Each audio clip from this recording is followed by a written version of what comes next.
تبع سعر مجدي صوماليا بررم عدي والكا دفاعو عدي مكة عيانو حسنو سجنو عدي غمو وقشت زغمو زي فكر قناتو زي بدك يدانو الاتراك إلزا صومال باوي مغتي تسنع زرقو زين الخير أرمى تسعدين أرمى منكر زمن الدعير زمن التكسير لحال التكسير codadkaasi aad maqlaysaan waxay ahaayeen kuwa kooxda fanaaniinta horseed ee ku heesa magaca ciidanka xoogga dalka Soomaaliya xilliga ay heestaasi qaadayeenna waxaa ku weheliyey xubno ka tirsan wafdiga Eritrea ee booqashada ku joogay magaalada Muqdisho bishii December 2018 horseed iyo xubnaha wafdiga Eritrea waxay si tijaabo ah u sii wada qaadayeen hees afka Tigranya ee looga hadlo Eritrea oo loogu talagalay in lagu soo dhaweeyo madaxweynaha Eritrea Isaias Afwerki oo markaas ku sugnaa magaalada Muqdisho kulankii ay xilligaasi yeesheen madaxweynaha Soomaaliya Maxamed Cabdullaahi Farmaajo iyo kan Eritrea Isaias Afwerki waxaa looga hadlay qodobo ay ka mid yihiin qorshihiisa ku soo dhawaanshaha geeska Afrika ee uu ololeynayay ra'iisul wasaaraha Itoobiya Abiy Ahmed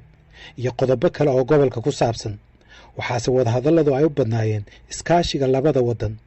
gaar ahaan qorshe wadahadalkiisa ay bilaabeen labada hogaamiye kulankaasi ka horreeyay oo ka dhacay magaalada Asmara ee dalka Eritrea bishii September 2018 qorshahaasi waxa uu ahaa in Eritrea ciidamo u tababarto Soomaaliya sidaasi waxaa galka baarista u sheegay laba sargaal oo toos uga warqabay qorshaha labada madaxweyne sargaalka koobaad oo aan xilligan u shaqaynin dawladda Soomaaliya wuxuu galka baarista u sheegay in fikradda ciidamo loo tababaro Soomaaliya uu soo jeediyay madaxweyne Maxamed Cabdullaahi Farmaajo safarkii labaad ee uu ku tagay Eritrea horaantii bishii September 2018 fikraddaasise waxay sii xoogowday markii uu Soomaaliya booqashada ku yimid madaxweynaha Eritrea waxaana sargaalka labaad oo toos ugu lug lahaa hagaajinta xiriirka Soomaaliya iyo Eritrea uu galka baarista u sheegay in madaxweynaha Eritrea kadib markii uu yimid Soomaaliya uu ka walaacay in garoonka uu ka soo degay ay ilaalinayeen ciidamo aan Soomaali ahayn sargaal saddexaad oo la hadlay galka baaristu waxa uu sheegay in madaxweynaha Eritrea uu ku yiri madaxweynaha Soomaaliya sidan kuma gaaraysid waxa aad doonaysid inaad hanatid dhammaan saddexda sargaal ee uu la hadlay galka baaristu waxay codsadeen inaan la sheegin magacooda sababtoo ah looma ogola inay ka hadlaan qorshaha tababarka ciidamada Soomaalida Eritrea oo ahaa mid qarsoodi ah sargaalka koobaad ee uu la hadlay galka baaristu waxa uu sheegay in qorshaha hore uu ahaa in ciidanka lagu tababaro gudaha Soomaaliya si taasi loo fuliyana bishii Maarso 2019 waxaa Soomaaliya yimid wafdi ka socda dalka Eritrea oo ay ku jiraan saraakiil military iyo khubaro dhinaca tababarada ah kuwaasi oo indhayn ku sameeyay meelo ka mid ah magaalada Muqdisho iyo nawaaxigeeda oo ay qiimeynayeen in laga dhiso xiriyo ciidanka lagu tababaro saraakiishaasi waxay booqdeen meelo ay ka mid yihiin deegaanka Ciisaley xeebta Jaziira iyo wasaaradda gaashaandhigga Soomaaliya waxay la kulmeen saraakiil ka tirsan laamaha amniga ee Soomaaliya kadib muddo 3 toddobaad ah oo ay khubarada Eritrea joogeen Soomaaliya waxay ku qiimeeyeen in xiriyo tababar laga dhiso goobahaas ay caqabado dhinaca amniga uga iman karaan tababarayaasha iyo khubarada Eritrea iyo ciidanka loo tababarayo laftigooda sida ay sheegeen saraakiishu sidaas darteed waxaa tababarka lagu aamiyay inuu u wareego dhinaca Eritrea sida ay u sheegeen galka baarista laba ka mid ah saraakiisha aan wareystay qorshaha qorista ciidanka waxaa loo xil saaray hay'adda nabad sugidda ee NISA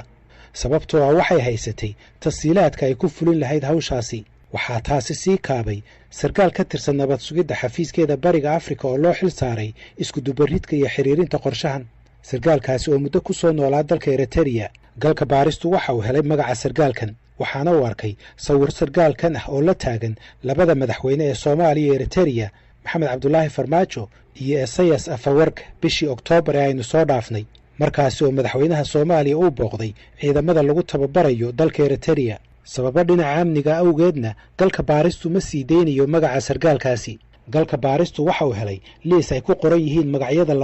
251 ka mid ah askarta loo diray Eritrea kuwaasi oo da'doodu u dhaxayso 18 ilaa 26 liiska waxaa ku qoran magaca qofka taariikhda uu dhashay meesha uu ku dhashay heerka waxbarashada inuu xaas yahay iyo in kale telefoonka qofka iyo qabiilkiisa. qaybtii ugu horreysay ee ciidankan waxaa laga dhoofiyey garoonka diyaaradaha ee magaalada muqdisho 19 bishii August 2019 waxaana garoonka timid oo qaaday diyaarad ku duusha magaca Eritrea oo nooceedu yahay Boeing 737 oo markiiba qaadi karta 8 kursi oo ah kuwa safka hore iyo 120 kursi oo ah kuwa dambe ama economic class. khabiir diyaaradaha ah ayaa u sheegay galka baarista in diyaaraddaasi Boeing 737 oo sumadeedu tahay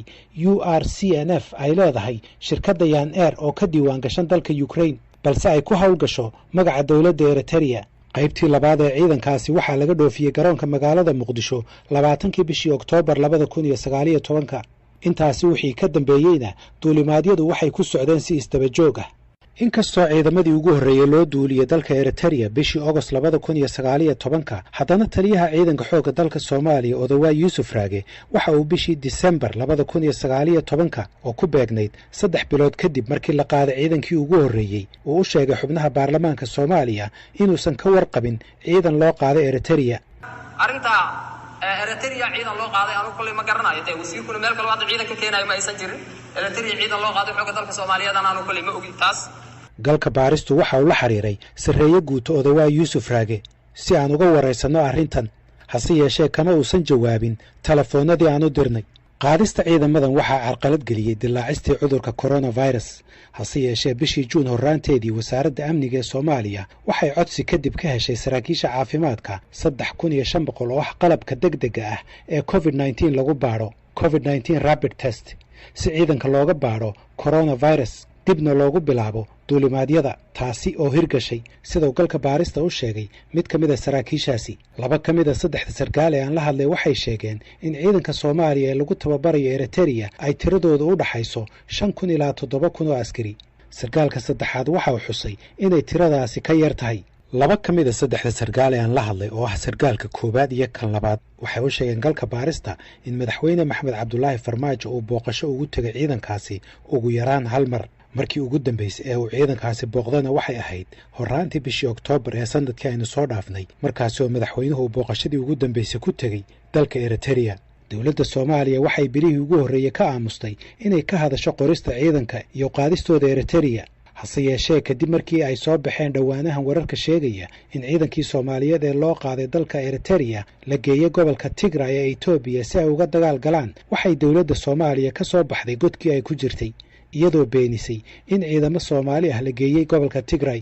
27 bishii Janaayo ee aynu soo dhaafnay wasiirka warfaafinta Cusmaan Abuukar Dube oo ka jawaabayay su'aal ay warfidiyeenadu weydiiyeen waxa uu markii ugu horreeyay qiray in ciidamo Soomaali ah lagu tababarayo dalka Eritrea. ciidamadeena waxa lagu tababaraa dhammaan dawladaha saaxiibka ah. Eritrea kamida, Turkiga kamida, Uganda kamida, Djibouti kamida, meel walba way loo joogaa. meel walba ciidan ay loo joogo loogu tababaraa laakiin waa dawlad xumo inaan ku tiraahdo halkaas intaas sii joogtay halkaas lagu tababaraa. hase yeeshee aamuska muddada dheer ayaa shaki iyo hubanti la'aan ku abuuray qaar ka mid ah qoysaska dhalinyaradan loo qaaday Eritrea iyagoo ku eedeeyay dawladda inay ka gaabisay inay ka hadasho xogna ka siiso halka ay ku dambeeyeen ubadkoodu. mid ka mid ah waalidiinta oo lagu magacaabo Cabdinaasir Nuur Guuleed oo wiilkiisa Maxamed oo 22 sano jir ah uu ka mid ahaa ciidankii ugu horreeyay ee loo qaaday Eritrea ayaa iiga warramay sida wiilkiisu ugu safray dalka Eritrea. ciyaal kala barnaamijyo waxay yiraahdeen qadar baa dad loo qaadayaa xerada qadar buu galay meel nabad sugidda meeshaas dadka laga qoray qadar ahaan baana dadka loo qoray kabacdi waxaan ka war helay in loo dhigay ilmihii meesha liya Eritrea. muddadaas uu maqnaa marna ma kula soo hadlay. hooyadiisu wuxuu la soo hadlay bishii 9aad la soo hadlay wuxuu tababarkii waa noo xirmay Eritrea joognaa saasaaban uga war helay. hadda halkee buu joogaa wiilkaagu ma hubtaa 100%? meel uu joogo hadda anugu mana hubo mana ka warqabo asagu bishaas uu soo hadlay oo yiri Eritrea joogaa tababar baa xirmay in ka dambaysa wax war oo aan ka hayo male qayladhaantan dambana dad baa keenay waxay yiraahdeen niman oo wariyaal oo Facebookyada soo dhigay waxay yiraahdeen ciidiyaalkii dagaal baa la geliyay kabacdi dad badan anagoo hadalay Facebookyadan ku jirnaa waxaan niri dawladda codsanay in nala tusay ilmahayagii ama jawaabna la siiyo ama cadayn la siiyo in dagaalka la gelin iyo meesha ay ku nool yihiin in ilmahayagii nala tusaan rabnaa. waxaa isna ka mid ah waalidiinta ka walaacsan arrintaasi axmed xasan cali oo wiilkiisa cabdicasiis oo 23 jir ah loo qaaday dalka Eritrea bishii Oktoobar 2019. anigii asaga waxaana dhex martay wuxuu yidhi aabba qadar baan u socdaa qadar baa dad loo qaadahayaa halkaana wax shaqaa iyo wax nolol midna kuma haysto shaqadaasaan gelhayaa buu yidhi. adiguna maxaa tiri? aniguna okay qalinkaan ugu duugay. Eritrea inuu joogo goormaad ka warheshay? 2019 bishii u dambeysay ayuu marna la soo hadlay wuxuu yidhi Eritrea la geeyey. muxuu kuu sheegay inay ka qabtaan Eritrea? tababar baa naloo furuu yidhi xeerigaan ku jirnaa ciidan baa naloo tababaraa buu yidhi. labada waalidba waxay sheegeen inay ka walaacsan yihiin wararka sheegaya in ciidankaasi loo qaaday gobolka Tigray eedayntaasi oo galka baaristu uusan si madax bannaan u xaqiijin.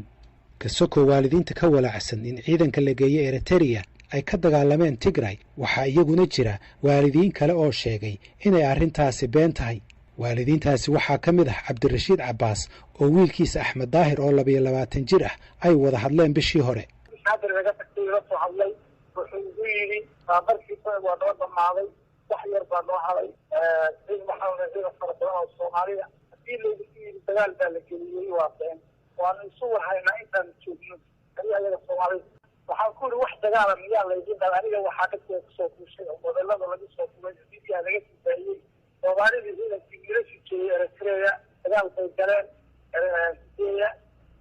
ma qaadeen meelahaas waa la laayay aniga uruursantiisa waxay wax dagaal loo qaaday ma jiraan dib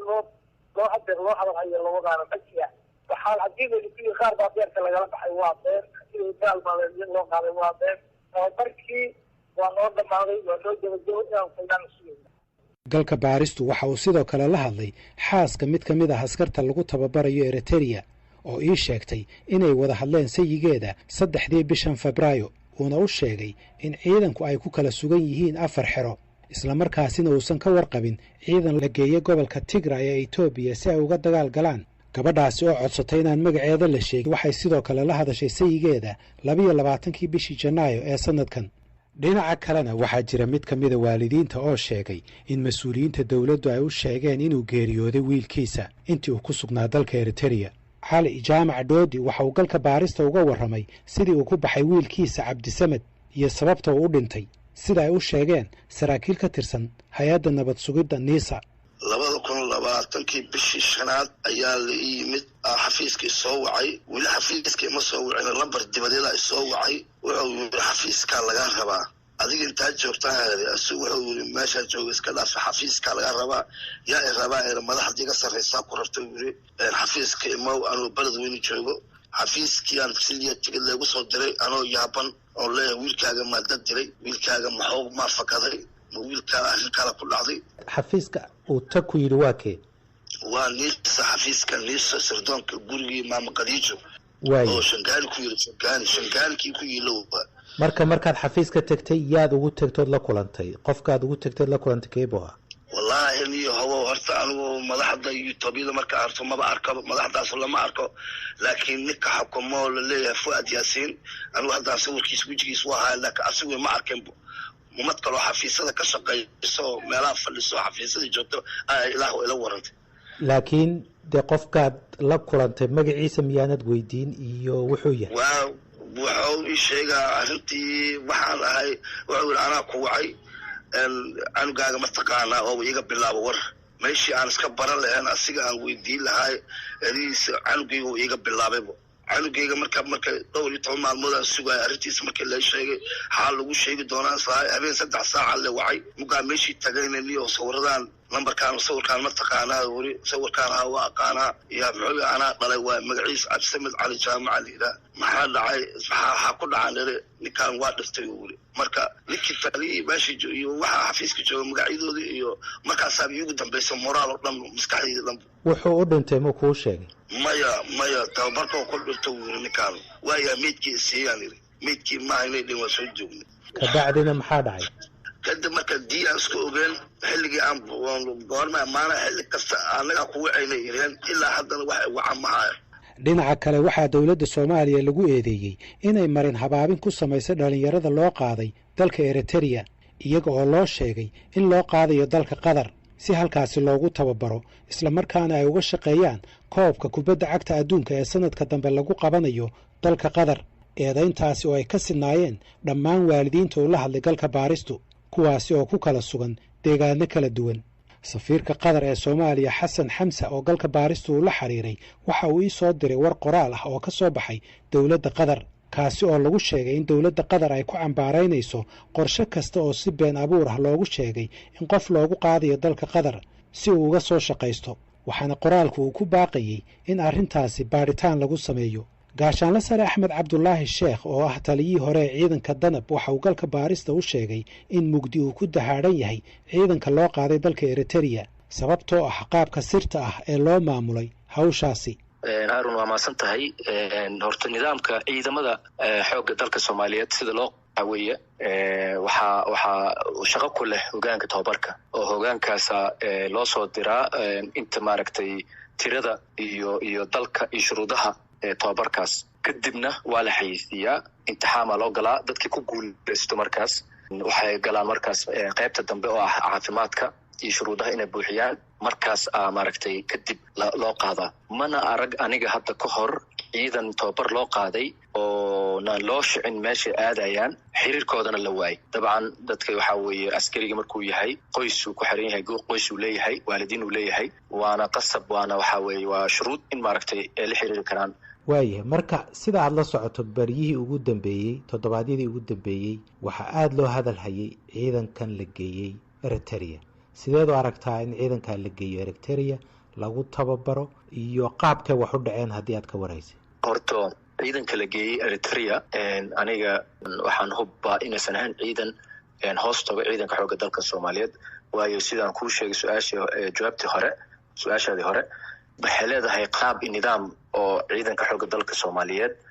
lagu qaato askarta tababarka aadaya. marka nidaamkaasna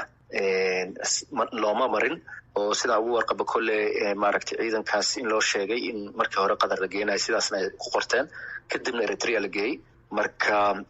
kadibna xagga markii la geeyey warkooda la waayey. marka ciidankaas maba ahan ciidan xoogga dalka soomaliyeed ka tirsan, ciidan booliisna ma ahan. marka ciidan kole de waxa weye sida la sheegayo ciidan hoos tago nabad sugidana shuruucdooda iyo sharciga u yaal ma garanayo. laakiin dabcan maadaama ay ka shaqeeyaan waxyaalaha xasaasi waxaa laga yaabaa xogta inay saas ku qarinayeen. laakiin waxaa ficneed hadiiba maaragtay ciidan tababar loo geeyey in loo fasaxo inay waalidiintooda iyo qoyskooda iyo ay la xiriiri karaan, hadday caafimaad qabaan inay maaragtay loo fasaxo. tan hadda ma dhici lahayn oo wararkan la sheegayo maaragtay xagee ka baxeen iyo warkooda lama haayo iyo waalidiin oo maaragtay ciyaalkooda iyo wiilashooda la. marka taasna ma dhici lahayn haddii markii horeba daahfurnaan ay jiri lahayd. maxaa kaaga baxay wararka sheegaya in ciidankan ay ka dagaal galeen Tigray? walaal de aniga horto su-aashaas waa adagta in laga jawaabo, sababta waxaan ka ogahay ma ahan. laakiin markii horeba wada sifo sharci ma aaminsan in loo maray qoritaanka ciidankan. qorsooday iyo daahfurnaan la-aan badan waa i muuqato. marka waxaan kale la sheegayana hadday run tahayna de waxaa weye waaba dembi oo maaragtay wasaaradahana ka warhaynin, baarlamaankana ka warhaynin, waaba arrin kale. haddii aysan dhicinna de oo khalad ee tahayba in maaragtay hadda la dhaho ciidan baa ka dagaalamay oo warkana been ay tahay. waxaa weeye markii horeba daahfurnaansho hadday jiri lahayd wararkan ah oo la sheegay hadda ciidan soomaaliyeed oo ka dagaalamay dagaal oo ka baxsan soomaaliya oona maaragtay waalidiintana ka warhaynin, baarlamaankana ka warhaynin, oo dad kooban ay ku eg tahay oo maaragtay hawshan waxaa weye ma dhici lahayn markii horeba daahfurnaan hadday jiri lahayd. galka baaristu waxa uu la xiriiray mas-uuliyiinta wasaarado kala duwan oo ka tirsan dowladda soomaaliya, kuwaasi oo aan ka soo jawaabin codsigeenna. waxaa kaloo galka baaristu uu la xiriiray sargaalka ka tirsan hay-adda niise ee qaabilsan iskudubaridka tababarka ciidanka soomaaliya ee dalka eritereya, kaasi oo isna aan ka jawaabin telefoonkii aan u diray, islamarkaana aan ka soo jawaabin farriintii qoraalka ahayd ee aan u gudbiyey. galka baaristu waxa uu sidoo kale la xiriiray wasiirka warfaafinta ee eritereya yamane meskel oo isna ku gacan sayray codsigii aan u gudbinnay. ugu dambayn galka baaristu waxa uu la xiriiray sarkaal ka tirsan dowladda Itoobiya sarkaalkaasi oo codsaday inaan magaciisa la sheegin sababtoo ah idan uma haysto inuu la hadlo warbaahinta waxa uu galka baarista u sheegay in gebi ahaanba aysan waxba ka jirin in ciidamo ay leedahay dowladda Soomaaliya ay ka dagaal galeen gobolka Tigray ee dalka Itoobiya. barnaamijkii galka baaristuna waa naga intaas. inta aynu ku kulmi doonno barnaamijkan oo kale waa Haaruun Macruuf oo idin leh nabadgelyo.